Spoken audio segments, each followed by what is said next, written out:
Shalom Elohim, Bapak Ibu semua, teman-teman yang saya kasihi dalam Tuhan Yesus Kristus. Puji Tuhan, kita berjumpa kembali dalam kesaksian iman, program yang sangat memberkati banyak orang, dan saya bersyukur, berterima kasih atas dukungan Bapak Ibu dan teman-teman semua atas program kesaksian iman ini.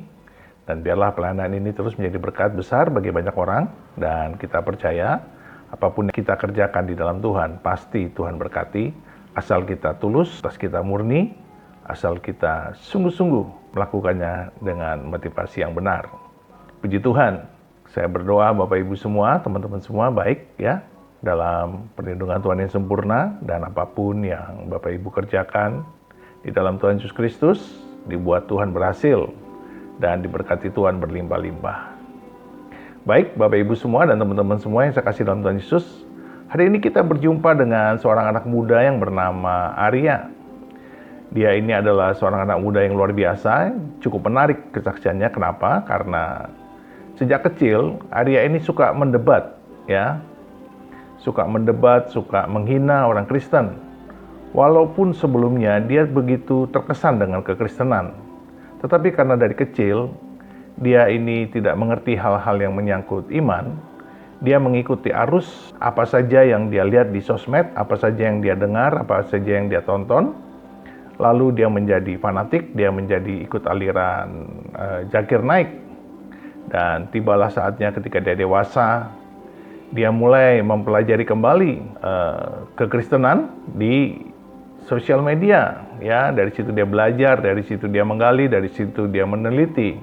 Dan anak muda yang tadinya begitu melecehkan kekristenan akhirnya mengikuti Yesus Kristus sebagai Tuhan dan Juru Selamatnya secara pribadi. Nah, bagaimana cerita selengkapnya? Mari kita saksikan bersama-sama. Tuhan memberkati. Saya sebenarnya mau berbagi cerita tentang gimana sih kok saya bisa nerima Yesus sebagai Tuhan.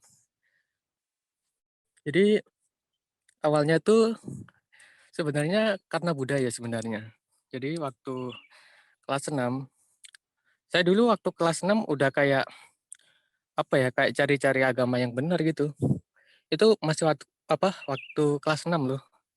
Kelas 6 udah kayak cari-cari mana sih Tuhan yang benar itu. Nah, terus gimana awal saya mula mengenal Kristus. Jadi awal mula saya sudah saya katakan tadi waktu kelas 6.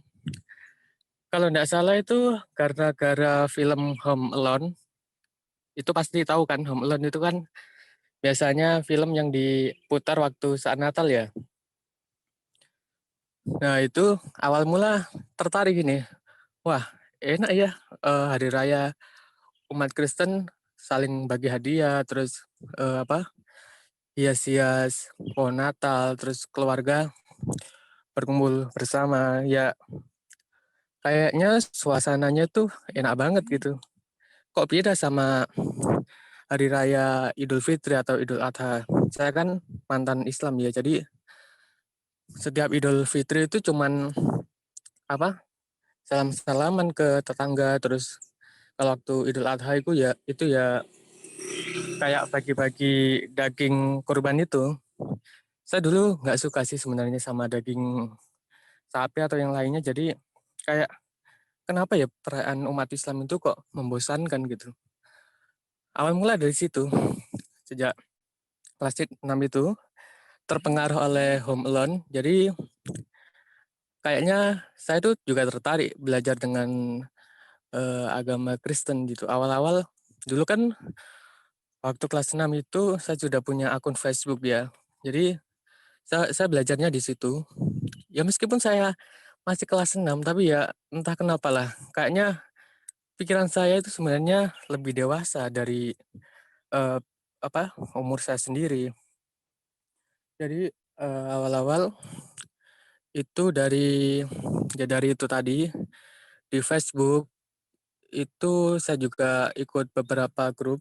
Jadi di situ juga membahas tentang tentang ayat-ayat Tuhan, terus ya pokoknya yang membahas dengan yang berhubungan dengan agama Kristen. Jadi di situ saya belajar. Terus saya bertemu nih dengan kelompok, bukan kelompok sih, grup yang ada di Facebook itu tentang grup Muslim. Di situ saya juga masuk, saya juga belajar lagi tentang Islam. Di situ ternyata membahas tentang beberapa kesalahan yang ada di Alkitab. Karena saya kecil kan pikiran saya masih labil ya. Saya kembali mempelajari Islam. Terus saya bilang, wah iya ya agama Kristen salah nih. Banyak ayat yang nggak masuk akal. Nah, sejak itu mulai kelas 6 sampai awal permulaan kelas 7 itu saya jadi Muslim lagi. Ini dalam hati ya, bukan KTP. Di dalam hati itu masuk ke Muslim lagi. Belajar lagi, terus apa? Eh, suka lihat-lihat artikel itu yang bilang kesalahan Alkitab. Terus kelas 6 pun saya juga suka berdebat ya, meskipun ya kelas 6 itu kan bisa dibilang masih kecil banget ya kalau untuk berdebat dan lain sebagainya, apalagi bahas tentang agama itu udah masih kecil banget itu. Tapi ya enggak tahu, saya gitu. Di kelas 6 sampai awal kelas 7 itu apa namanya? Ya gitu suka apa serang-serang umat Kristen gitu ya. Nah, sejak itulah saya fanatik nih, apalagi bertemu tentang dokter Zakir Nagi tuh yang selalu jawab-jawab umat Kristen. Dengan itu saya tambah yakin, wah benar ini Islam agama benar ini. Lihat aja Zakir Nagi bisa mualafin banyak orang. Nah, lalu di kelas 7, tengah-tengah kelas 7 sampai akhir kelas 7 itu saya berdoa sih. Berdoa terus gitu.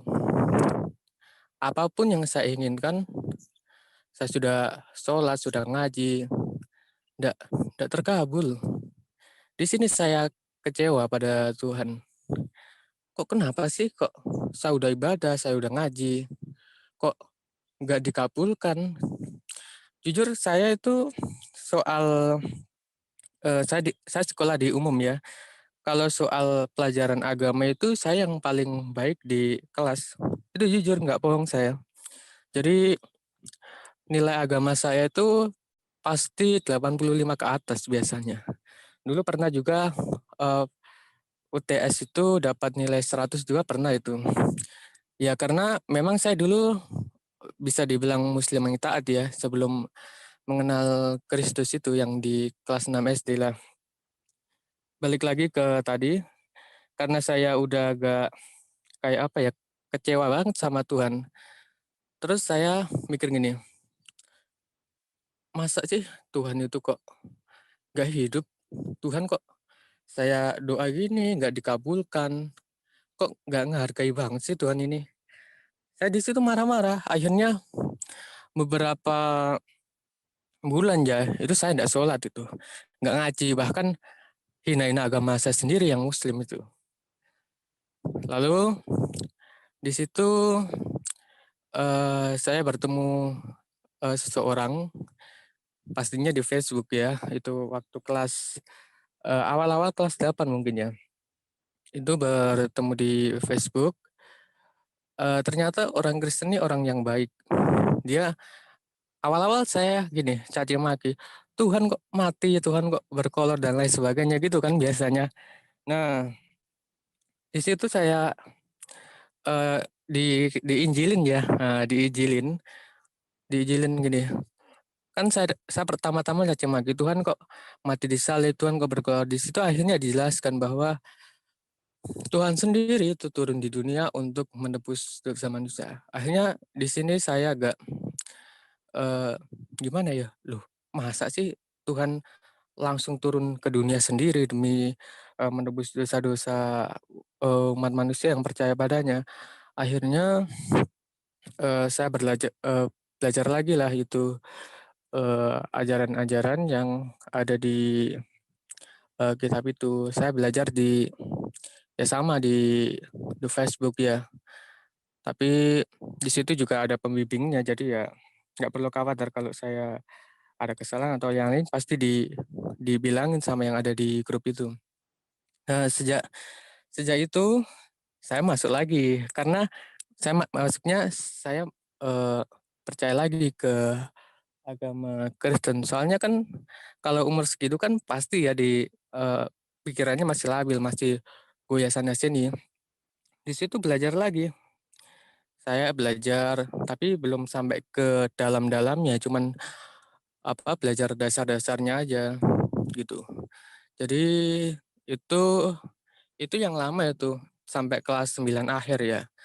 Terus eh, karena dulu nggak UN berarti waktu daring, ujian daring kelas 9 mau kelulusan ke SMK itu eh, saya kenal dengan film apa itu namanya? Film drama ya dari Thailand itu kan kalau Thailand itu kan negaranya mayoritasnya apa ya? Mayoritasnya kan Buddha ya. Jadi setiap drama atau series yang ada di Thailand itu pasti ada berlatar belakang Buddha. Di situ yang paling menarik adalah di saat salah satu tokoh mengatakan bahwa eh, kamu baik itu adalah ibadah. Katanya gitu. Sehingga saya tersentak. Oh, berarti kalau dalam agama Buddha itu ibadahnya melakukan hal-hal baik ya. Jadi kita nggak usah terlalu eh, mengagungkan Tuhan. Pokoknya kita baik sama makhluk hidup. Apa itu namanya? eh Ya nggak apa-apa, itu termasuk orang yang baik. Di situ saya belajar Buddha. Jadi pikirannya itu apa namanya ke sana ke sini. Di situ kan belajar Buddha ya. Itu nggak begitu lama sih, cuman berapa bulan gitu. Saya di situ waktu kayak mau belajar Buddha itu kayak ada yang kurang gitu. Saya kok kayak makin jauh sama Tuhan meskipun saya baik sama semua orang, tapi saya kayak ya jauh aja dari Tuhan. Akhirnya saya waktu masuk SMK pertama kali kenal salah satu anak. Dia dia orangnya baik kok. Dia sekarang kalau sama saya itu dia akrab. Jadi awal-awal masuk grup bahasa Inggris itu kenalku ya waktu kenal bahasa Inggris terus itu di grup bahasa Inggris maksudnya. Nah, karena saya tuh banyak ekstra di sekolah itu 6 ekstra saya masukin ya. Terus saat saya jadi ketua kelas disuruh buang tuh 3 ekstra kulikuler. Akhirnya bahasa Inggris saya buang. Nah, di eh, grup bahasa Inggris itu kan saya keluar ya. Itu tanpa izin. Akhirnya salah satu anak eh, dimarahi lah saya. Kenapa kok keluar grup bahasa Inggris itu ndak pamit? Akhirnya awalnya kenal di situ terus dia tanya, "Ti, agamamu apa sih?" Agamaku nggak tahu ya, tapi di KTP ku Islam sih gitu. Terus yuk kita eh, belajar mengenal Yesus kan gitu. Ah, saya sudah tahu. Ini percakapan di chat ya. Yang seingat saya intinya gitu. Ah, saya sudah tahu ajaran Yesus ada yang gini, ada yang gitu. Emang sih ajaran Yesus itu ada yang baik, tapi ya banyak yang nggak masuk akal. Nah, terus saya di sini awal mula saya belajar Kristen itu dengan dalam, mulai dari baca kitabnya, terus ikut-ikut kegiatan Kristen di Zoom ya, soalnya kan eh, pada waktu itu masa pandemi, jadi ya nggak boleh keluar. Di sini eh, saya mulai bersyahadat kepada Tuhan Yesus. Saya bertobat kepada Tuhan Yesus. Saya bertobat dengan sebenar-benarnya. Saya menginginkan keselamatannya dan lain sebagainya. Sejak saya mengikuti Yesus Kristus sejati, 100% percaya, terus nggak goyang-goyang lagi. Hal pertama yang saya rasakan adalah eh, kayak beban di hidup itu hilang aja gitu. Kayak permasalahan-permasalahan di hidup saya itu udah clear gitu sejak percaya percaya Yesus itu. Jadi Di sini saya makin mendalami, ajaran-ajaran Alkitab. Kalau ada yang sekiranya tidak paham, pasti saya cari di YouTube, di Google, di Instagram penjelasannya gimana. Saya, awal pertama kali, eee, mengimani atau percaya adanya Tritunggal karena di YouTube sih. Memang awal-awal ya ikut Kristen, ikut-ikutan ya, ya ikut, cuman, nggak tahu Tritunggal itu apa. Saya dulu ngiranya Yesus itu ya anak anak gitu. Soalnya gini, waktu di SMP itu katanya Tuhannya Kristen itu ada 3 loh. Tuhannya Kristen itu ada Bapa, ada Tuhan Anak, ada Tuhan Ibu, gitu katanya. Karena masih kecil ya percaya aja, jadi masih buta di situ ya. Terus ya itu tadi awal, eee, akhiran kelas 9 terus, masuk ke kelas 10 ke SMK itu, ya di situ awal mula, paham tentang Tritunggal itu seperti apa gitu. Jadi di sinilah, saya bisa, sharing dengan teman-teman lainnya. Kisah saya juga terkadang saya ceritain, terus, "Kenapa sih kamu bisa masuk agama Kristen?" Ya saya sharing sharing di situ. Lah dengan adanya pembelajaran di dalam YouTube, saya kalau belajar Alkitab di YouTube ya, tapi itu, memang benar ya, ada pemandunya soalnya di situ, eee, saya pernah ditanya soal, eee, keagamaan saya karena saya kelas 10 SMK itu kan KTP saya masih KTP, di akte kelahirannya muslim, tapi kelakuan saya kayak orang Kristen di situ. Nah, di sini yang paling menarik, karena saya salah satu perangkat kelas juga, kan jelas guru-guru juga nge-save nomor saya ya. Saya di situ, di status WhatsApp itu, kayak membagikan ayat-ayat Alkitab, terus gambar-gambar Yesus. Akhirnya wali kelas saya bilang, "Loh, kamu kan muslim, kok, apa namanya, share-share kayak gini, bukannya nggak boleh ya? Kamu kalau kalau gini, eee, bisa dibilang murtad loh."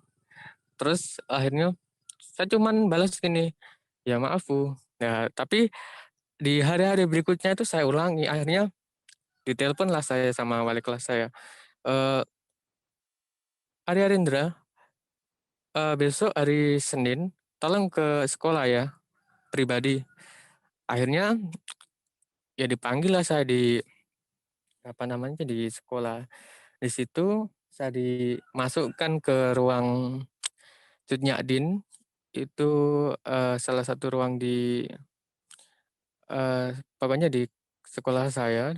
Di situ saya dibawakan dua dua guru, di situ kan, ada pendampingnya ya, saya dibawa sama wali kelas saya, terus 2 guru agama, maaf, kalau hari pertama itu satu guru psikologi dan satu guru agama. Di situ saya ditanya-tanya, "Kenapa kamu bisa, masuk agama Kristen, gimana kamu?" Di situ kayak diinterogasi gitu, "Kenapa kok bisa masuk gini gini gini gini?" Akhirnya ya saya diceramain lah itu sampai, saya dulu ke sekolah itu jam 8, yaitu selesainya sampai jam 12. Di situ saya diajak diskusi nih, "Kenapa kok, kamu dulu kan saya lihat, nilai di agamamu waktu SMP bagus-bagus. Kenapa kok sekarang malah jadi gini?" Gitu, malah jadi murtad. Akhirnya saya jelaskan, kalau di agama Islam itu Tuhannya terlalu mengancam kalau menurut saya. Dikit-dikit neraka, terus dikit-dikit dosa, dikit-dikit dosa. Akhirnya saya bilang gini, "Tuhan kok kejam ya di agama Islam itu beda banget sama Tuhan yang ada di, Alkitab." Kita tahu kan kalau khotbah di masjid itu pasti yang jadi sasaran itu umat Nasrani sama Yahudi. Di sini saya juga berpikir, kenapa ya agama Islam itu kalau ceramah pasti menjelek-jelekan agama lain. Sedangkan di Kristen khotbah di hari Minggu, Minggu seperti itu khotbahnya pasti membahas agamanya sendiri, di agama Kristen itu. Akhirnya saya tanya ke guru itu, yang 2 guru, waktu saya interogasi, "Agama Islam itu, agama gimana ya, Bu, kalau menurut saya?" Tuhannya tuh terlalu memaksa, terlalu kejam, terus, dikit-dikit mengancam gitu, Bu. Akhirnya saya dikasih jawaban, tapi jawaban itu kayak kayak bertele-tele aja gitu. Terus, dia bilang, "Tuhanmu Tuhanmu loh nggak pernah, bilang kalau, 'Akulah Tuhanmu, lalu sembahlah aku.'" Itu kan biasanya, eee, senjata umat muslim ya buat nyerang umat Nasrani. Tapi saya bisa jawab pada waktu itu, eee, Tuhan Tuhan di Kristen memang berbeda, Bu, sama Tuhan yang ada di Islam. Kalau Tuhan Kristen itu ndak memaksa orang, kalau mau percaya ya percaya, kalau enggak ya ya udah, nggak ada yang namanya Tuhan memaksa, ndak ada. Bahkan, eee, dalam Kristen, orang yang, di luar Kristen kan disebut domba yang tersesat. Tapi di situ umat Kristen tidak diberi hak, Bu, kalau bilang orang yang di non-Kristen itu domba yang tersesat. Di sinilah ini kan berbeda dengan ajaran, itu kan yang membedakan agama Islam dan Kristen. Kalau di Islam kan, kalau non-muslim ya kafir gitu ya, dikit-dikit kafir, dikit-dikit kafir. Itu bahkan dia kalau bicara kafir ke orang non-muslim itu menyakitkan hati kan. Di sini saya berpikir, kenapa ya ajaran Islam yang dibilang agama damai, agama baik, kok kalah sama ajaran Kristen yang, penuh kasih. Di ajaran Kristen aja kita ndak boleh gini-gini, tapi kok di Islam boleh sih? Lah, di sini saya makin yakin bahwa, eee, Kristen itu agama benar. Jadi, eee, saya juga melihat Kristen juga dari pandangan, eee, manusianya seperti apa. Kan agama itu juga menentukan pribadi seseorang ya. Sekarang coba kalau lihat orang muslim, saya bukan menghina, tapi saya, mengatakan sebenarnya ya, memang kebenaran kadang pahit. Jadi saya lihat, eee, umat muslim itu, saya kan dulu muslim ya, jadi ajaran agama juga saya ikut. Di situ kita disuruh baca Quran, baca apapun, tapi nggak tahu artinya itu. Terus saya sadarnya gini, "Oh iya, dulu kan saya muslim ya, terus saya disuruh baca Quran, ngaji tiap hari, tapi sekarang kok, baru nyadar bahwa saya baca itu nggak tahu artinya," gitu. Nah, di sini di sini juga saya dapat pencerahan dari orang bahwa Al-Quran itu sebenarnya, gini-gini gitu. Banyak, ayat Al-Quran yang gini, yang gini, yang gini. Akhirnya di situ juga saya nambah yakin kalau, kitab yang sesungguhnya itu, Alkitab, bukan Al-Quran, bukan kitab-kitab yang lain. Jadi, eee, saya juga tiap hari itu baca Alkitab. Kalau tiap hari biasanya sehari 1 pasal, tapi kalau 3 hari sekali itu bisa sampai 5 sampai 6 pasal. Di sini saya juga, cepat memahami jika baca Alkitab. Kalau dulu baca Al-Quran kan nggak ada artinya ya, cuman cuman disuruh baca gitu aja, sampai tenggorokanku panas itu.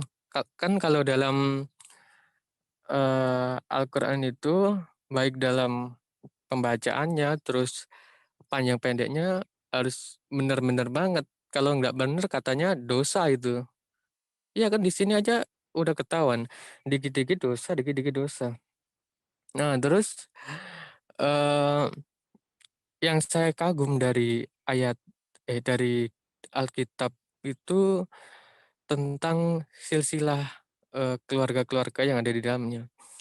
Jadi di Alkitab itu mulai dari buyutnya dan lain sebagainya itu lengkap banget. Ini tidak saya temui di Al-Quran. Waktu baca kitab Kejadian itu kan menerangkan silsilah siapa itu saya lupa. Itu lengkap banget juga. Terus di kitab Matius kalau tidak salah ya, itu silsilahnya juga, waduh, iya ya kok di apa Alkitab itu kok lengkap banget ini. Berarti bener nih kitabnya. Nggak ngasal comot-comot-comot dan lain sebagainya nih. Di sini saya juga makin hari makin yakin kalau Alkitab ini adalah kitab yang benar. Itu sih pengalaman saya sebenarnya. Terima kasih Arya, saksiannya luar biasa. Jadi Ada yang perlu ditanyakan enggak? ya pengalaman kamu ada yang hampir sama dengan saya, yaitu marah dengan Allah karena nggak ada jawaban dari Dia. Iya, saya dulu gitu, tapi setelah masuk Kristen ini ya, saya berdoa itu beberapa hari atau beberapa minggu langsung terkabul loh. Ini aneh kan? Saya di Islam dulu sholat gini-gini, sholat 5 waktu, sholat sunnah, terus baca Quran. Tapi hasilnya mana? Nggak ada. Tapi kalau di Alkitab hanya dengan percaya pada Yesus, berdoa dengan sungguh-sungguh, beberapa hari atau beberapa minggu udah tuh terkabul. Gitu sih bedanya doa di agama saya dulu sama sekarang. Ini kan suatu mujizat ini kalau menurut saya. Jadi gitu. Karena Tuhan kita hidup, Arya. Kalau orang hidup kan bisa ngomong ya. Iya. Iya. Kalau orang mati nggak bisa ngomong. Ternyata selama ini kan kita menyembah Tuhan yang mati. Kita doang yang ngomong, tapi Tuhannya budak karena nggak bisa ngomong. Ya seperti itulah kalau di dalam Islam Tuhan itu kan zat. Kalau di Kristen Tuhan itu roh ya. Jadi roh yang hidup itu juga perbedaan Tuhan Islam dan Kristen. Ya, terima kasih. Mungkin ada yang mau tanya atau menanggapi Arya. Tuh, setelah terima Yesus, bagaimana dengan keluarga atau orang tua? Nah, di sini yang paling sedih itu waktu hari Kamis. Saya saya saya, saya dulu saya tadi belum cerita ya kalau saya itu diundang ke sekolah demi diskusi supaya membalikan saya ke Islam itu 2 kali. Yang pertama hari Senin dan yang kedua hari Kamis. Nah, di hari Kamis ini saya diajak lagi ke ruang di sekolah saya itu diajak terus didatangin deh sama 2 guru agama. Ya sama seperti yang pertemuan pertama, jelas diskusi. Saya di sini yang paling menarik gini. Dalam Al-Qur'an itu ayat berapa ya? Saya tanya gini, "Bu, kenapa sih kalau di di ayat Al-Qur'an itu ada yang bilang kalau salib itu udah ada sejak zaman Musa."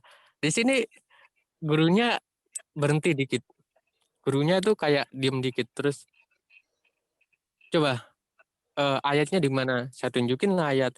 Saya lupa ayatnya, pokoknya ada yang Al-Qur'an yang bilang kalau salib itu ada di zaman Musa. Padahal kan salib itu kalau nggak salah pada zaman Romawi ya kalau nggak salah. Koreksi kalau saya salah.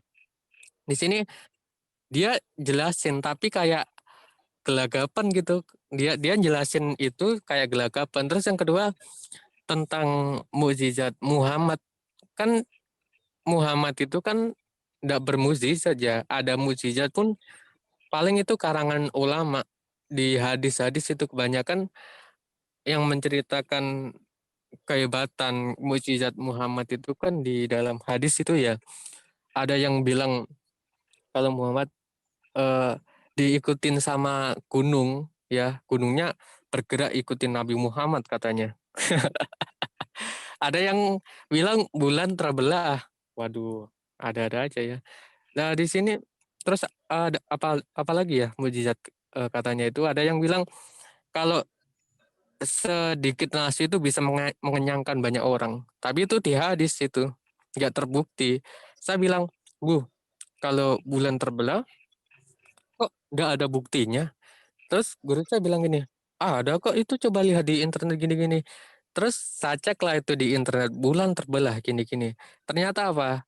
Banyak yang bilang eh, apa itu, ilmuwan-ilmuwan, kalau nggak ada bukti ilmiah kalau bulan pernah terbelah terus disatukan kembali.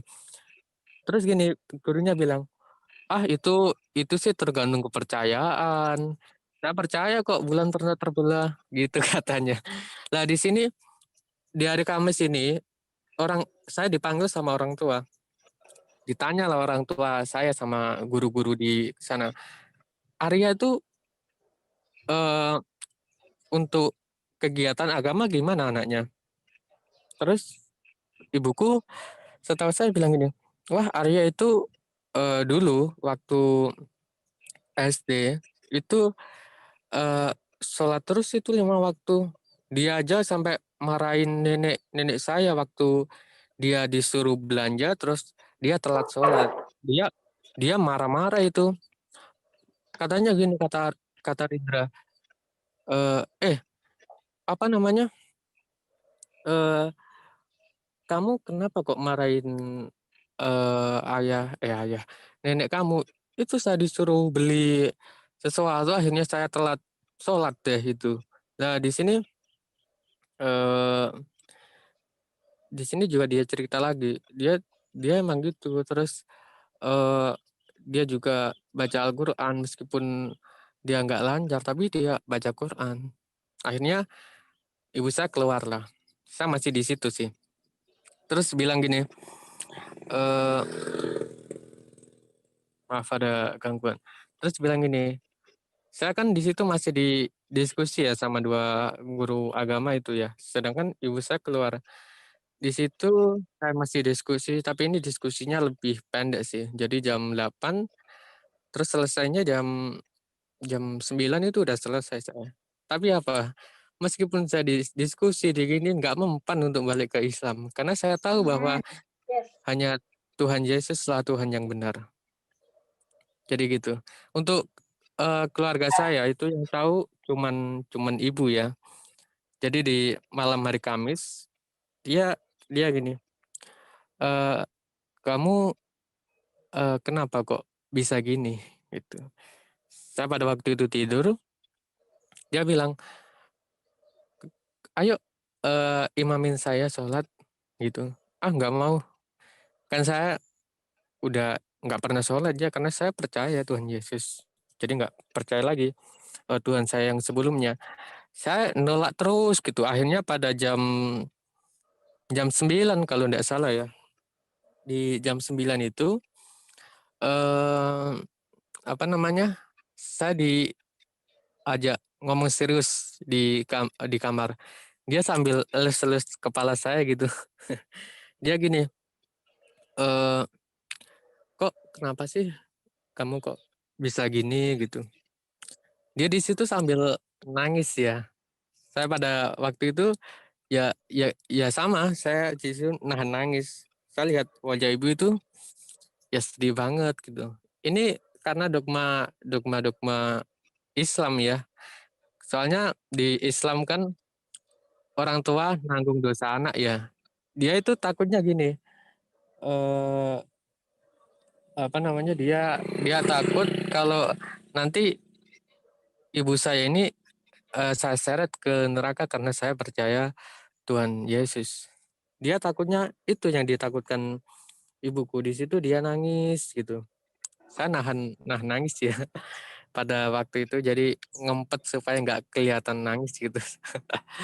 Jadi eh, itu awal pertama saya mengaku kalau saya murtad. Terus beberapa hari bilang gini, kamu masih di anu ya, kok masih nggak pernah sholat sih? Iya bu. Akhirnya ya biasa aja, udah biasa. Nggak tahu ibu saya nerima atau enggak, saya nggak tahu. Pokoknya dia tahu gini udah biasa aja itu ibu saya. Awal-awal emang sedih banget, nangis-nangis, tapi makin hari makin biasa. Gitu sih. Kalau respon keluarga saya seperti itu. Mau tanya, apa bedanya saat Arya menyembah Allah SWT dan saat Arya menyembah Tuhan Yesus? Ini perbedaan dilihat dari Yang segi kau pandang. rasakan, yang kau rasakan. Kalau di Islam itu saya berdoa, saya baca Quran, saya sholat, itu enggak merasakan apa-apa, cuman kayak kalau sholat cuman kayak senam aja gitu, nggak merasakan apa-apa. Terus baca Quran juga nggak lancar, jadi ya nggak nyantol ke pikiran itu. Saya paling baca Al-Quran, kadang baca apa namanya artinya malahan. Itu kan banyak yang dikurung-kurungin itu oleh yang ada di dalam Al-Quran itu kan banyak dikurung-kurungin itu terjemahan ulama. Jadi saya bacanya ya teks aslinya itu. Jadi saya baca, tapi kurungnya tidak saya baca. Di sini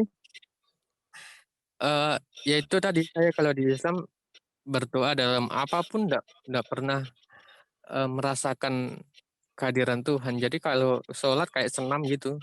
Dari berdiri terus sujud, berdiri, sujud dan lain sebagainya. Kalau di apa namanya di Kristen itu saya berdoa ya dengan mengepalkan tangan lalu memejamkan mata itu. Saya di situ merasakan kayak rasanya tuh gimana ya? Kayak campur aduk gitu rasanya. Jadi saya bisa merasakan kayak wah Tuhan itu kayak ada di depan saya waktu saya apa berdoa padanya gitu. Ya itu tadi, beberapa hari atau beberapa minggu langsung terkabul.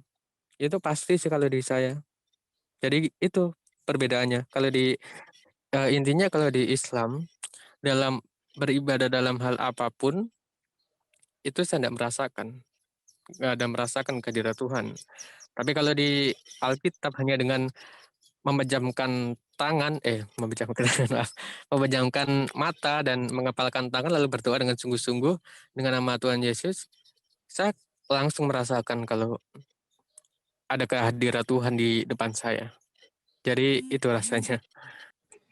Doa apa itu yang dikabulkan oleh Tuhan waktu kamu doa? Sebenarnya banyak sih, mulai dari hal-hal kecil sampai hal-hal yang besar.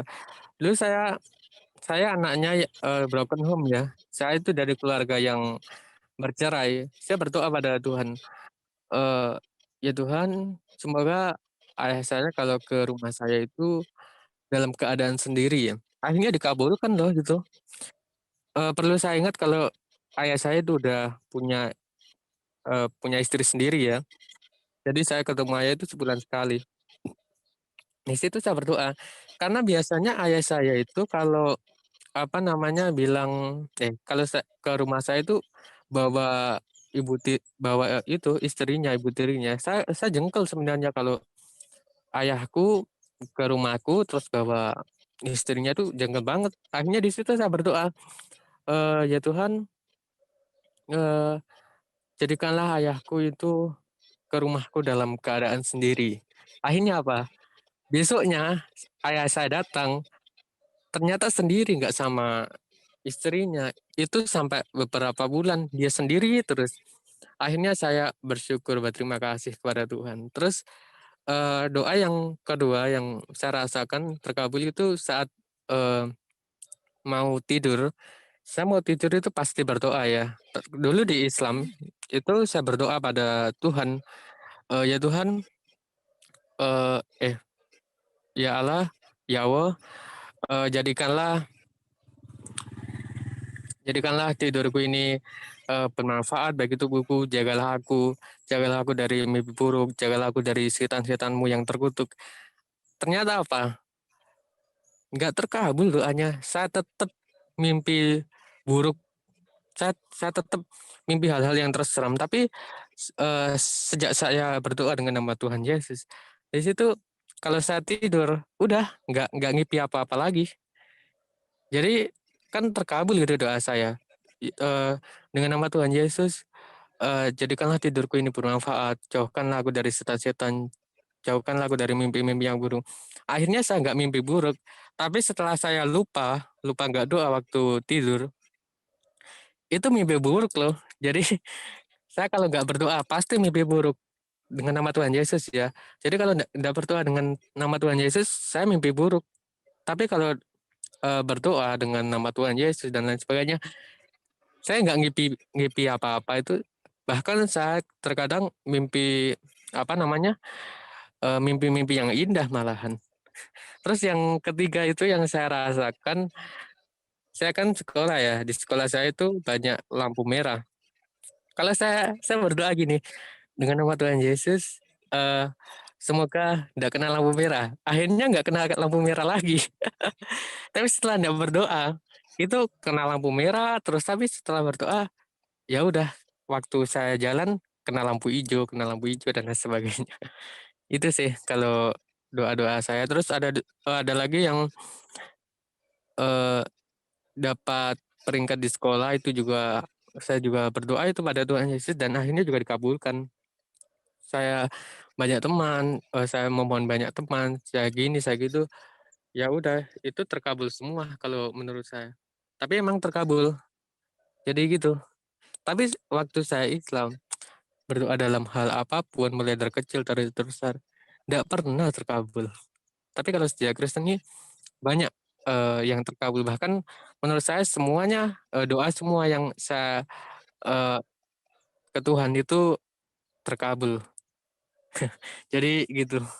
Arya sudah Belum. dibaptis belum? Belum ya? Iya, belum. Iya, belum. Ini kan Siap apa ya? dibaptis nggak? Siap sebenarnya siap ya, tapi gereja di daerah aku itu jauh di kota, sedangkan saya di desa ini. Kamu di mana lokasinya? Kalau sekarang di bukit ini. Enggak, maksud kamu lokasi. Oke, jangan tanya lokasi dia.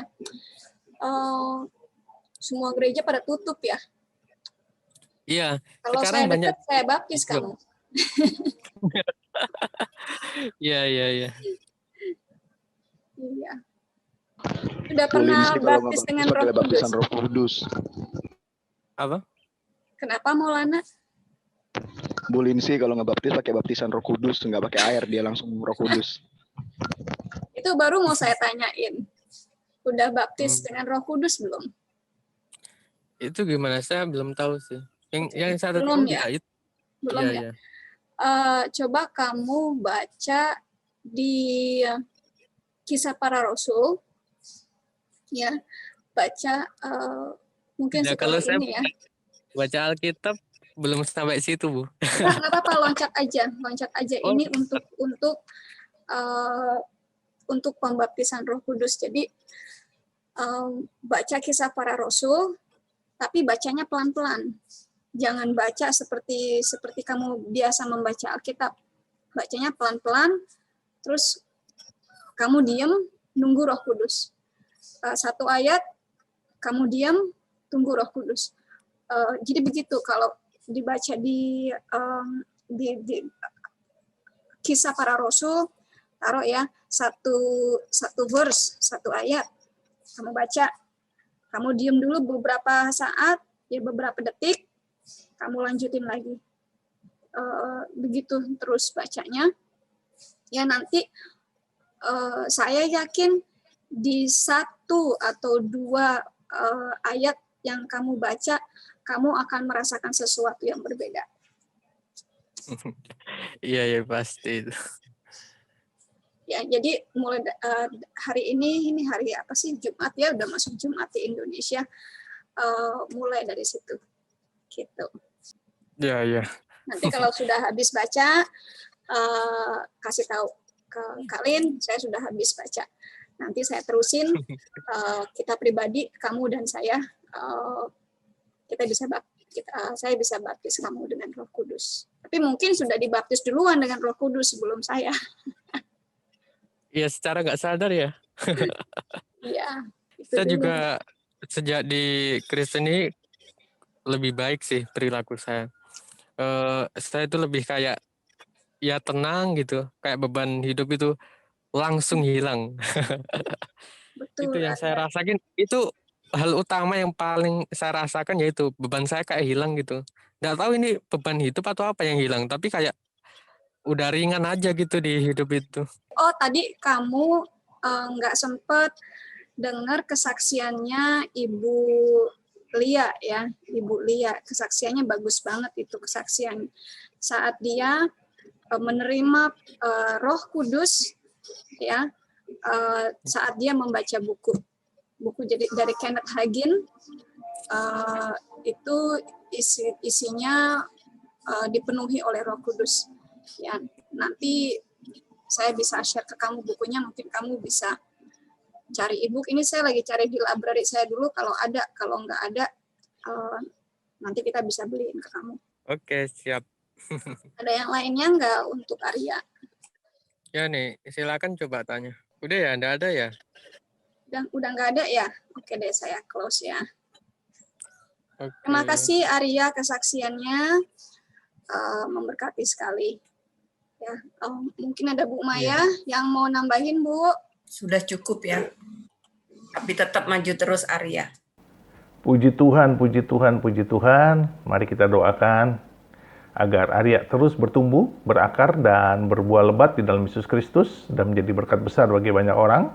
Kesaksiannya sungguh luar biasa dan sangat memberkati kita semua. Tetapi mari Bapak Ibu semua, kita dukung terus anak muda ini di dalam Tuhan supaya dia tetap setia, tetap teguh, dan akhirnya melayani Tuhan dengan sungguh-sungguh.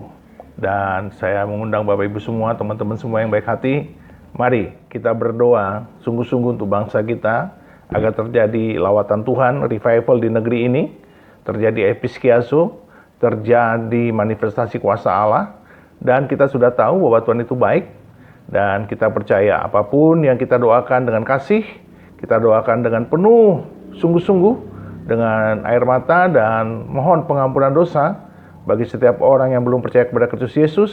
Saya percaya Tuhan pasti mendengarkannya. Karena itulah yang terjadi di seluruh dunia. Sekarang banyak sekali pejabat-pejabat baru yang dulunya menghina, yang dulunya anti-Kristus, dan sekarang menjadi penyembah-penyembah Yesus. Puji Tuhan. Mari Bapak Ibu semua, kita terus setia dan tetap berapi-api di dalam Tuhan. Tuhan memberkati kita semua di dalam nama Bapa dan Anak dan Roh Kudus, di dalam nama Tuhan Yesus Kristus. Haleluya, haleluya, haleluya, haleluya. Amin, amin, amin, amin, amin, amin, amin.